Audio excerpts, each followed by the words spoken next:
আপনার বাচ্চা এখনো ভালোভাবে খাওয়া শেখেনি? সবাই বলছে এ তো দেরি হয়ে যাচ্ছে, সমস্যা আছে বুঝি। একটু দাঁড়ান, সত্যি কি সামান্য দেরি মানে বড় কোনো সমস্যা? নাকি আমরা এক ভুল ধারণার ফাঁদে পড়ে যাচ্ছি বারবার? আজকে আমরা ভাঙবো সেই মিথ আর বুঝবো কেন দেরিতে খাওয়া শেখা মানে সবসময় সমস্যা নয়। এই ভিডিওটি শুধু আপনাকে নয়, ভবিষ্যতের মা ও গর্ভবতী নারীর জন্যও চোখ খুলে দেওয়ার মতন হতে চলেছে। তাই ১ সেকেন্ডও মিস করবেন না। কারণ শেষ দিকে আমরা শেয়ার করব একটি গোপন ট্রিক যা আপনার শিশুর খাওয়া শেখার যাত্রা বদলে দিতে পারে। আর হ্যাঁ, যদি কেউ আপনাকে বলে, "তোমার বাচ্চা তো আরেকজনের চেয়ে পিছিয়ে", তাকে উত্তর দিন, "আমার বাচ্চা তো নিজেই টাইমিং এর সুপারস্টার হতে এসেছে।" তাহলে আসি ১ম পয়েন্টে। খাওয়া শেখার টাইমলাইন। ধরুন, এক বাচ্চা ৬ মাসে চামচে খাওয়া শুরু করল। আরেকজন ৯ মাসে খাওয়া শিখল। তাহলে কি দ্বিতীয়টি পিছিয়ে? না। শিশুর খাওয়া শেখা মানেই শুধু শারীরিক নয়, মানসিক প্রস্তুতিও দরকার। বিশেষজ্ঞরা বলেন শিশুরা 6 থেকে 9 মাসের মধ্যেই খাওয়া শেখার চেষ্টায় থাকে। কেউ আগে কিংবা পরে। এটা কোনো প্রতিযোগিতা নয়, এটা একটা প্রাকৃতিক বিকাশের প্রক্রিয়া। কিন্তু সমস্যা কবে ধরে নিতে হবে? যদি শিশু ১০ মাস পেরিয়েও চামচে খাওয়ার আগ্রহ না দেখায়, খাবার মুখে নিলেই বারবার বমি করে, কিংবা চেবানোর কোনো চেষ্টাই করেন না, এই লক্ষণগুলো থাকলে পিডিয়াট্রিশিয়ানের সঙ্গে পরামর্শ করতেই হবে। তাহলে প্রশ্ন হচ্ছে, দেরি হলে কি আমাদের কিছুই করার নেই? উল্টো, আপনাদের কাজ এখান থেকেই শুরু। তাহলে আসি দ্বিতীয় পয়েন্টে, শিশুর খাওয়া শেখাকে কিভাবে সাপোর্ট করবেন। সবার আগে দরকার পরিবেশ তৈরি করা। টিভি বন্ধ করুন, মোবাইল দূরে রাখুন। শুধু খাবার আর মা-বাবার মনোযোগ এইটাই চাই। চামচে খেলতে দিন, নিজের হাতে খাবার ধরতে দিন। নোংরা হবে ঠিকই আছে, কিন্তু শেখার আনন্দটা আগে আসুক। পরিষ্কার তো পরে হবে, তাই না? একটু ধৈর্য রাখুন, রাখবেন না। আপনি যদি জোর করেন, এখনই খাও, শিশু মনে করে খাওয়া মানেই একটা যুদ্ধ। তাহলে একটা টিপস দিই, একই খাবার কমপক্ষে ৮ থেকে ১০ বার ট্রাই না করে বলবেন না, "এটাও খাই না।" আপনাকে কমপক্ষে ৮ থেকে ১০ বার ট্রাই করতেই হবে। তবে সমস্যা শুধু শিশুর দিক থেকে নয়, অনেক সময় আমাদের অজান্তেই আমরা কিছু ভুল করি, যা খাওয়া শেখার পথে বাধা হয়ে দাঁড়ায়।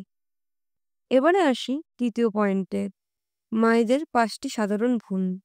১ম ভুলটি হলো খাওয়াতে ব্যর্থ হলে নিজের উপরে দোষ চাপানো। মা হিসাবে আপনি ব্যর্থ নন, এটা শুধু সময়ের ব্যাপার। ২য় ভুল, খাওয়ার সময় চিৎকার কিংবা বিরক্ত হওয়া।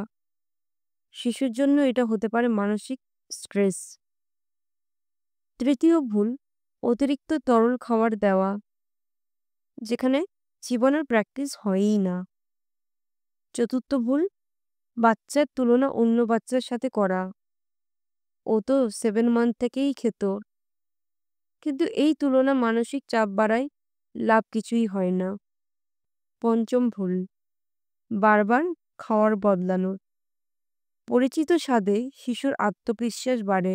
বারবার পরিবর্তন করলেই শিশু কনফিউজড হয়ে যায়।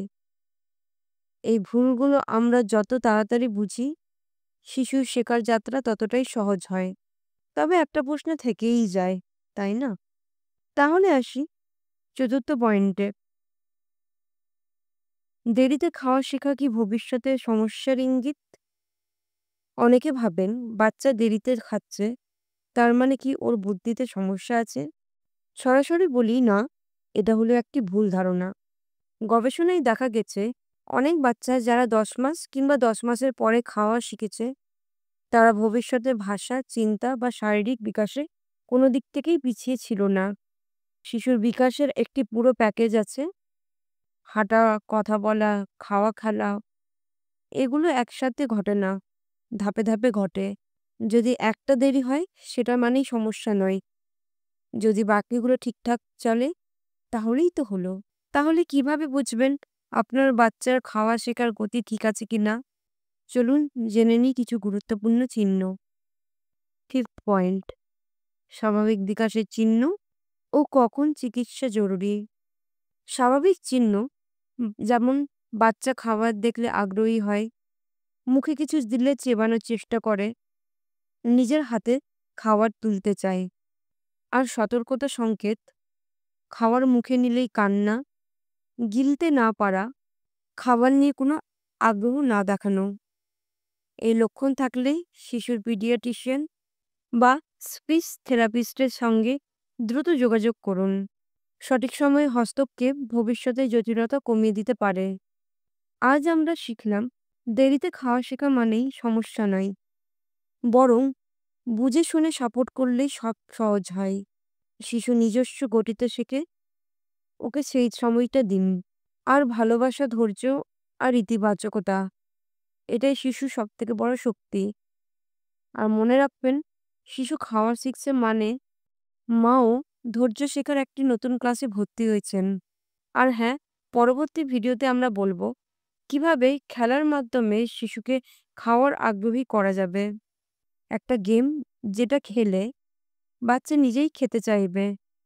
তাই পরবর্তী ভিডিওটি মিস না করতে চাইলে সাবস্ক্রাইব করে বেল আইকন চাপুন। আর শেষ কথা যেটি হলো, মিথ ভাঙুন, সচেতন হন এবং আপনার সন্তানের প্রতিটি ধাপে পাশে থাকুন। দেখা হবে পরের পর্বে। আজকের মতন ভিডিওটি এখানেই শেষ করলাম। ধন্যবাদ।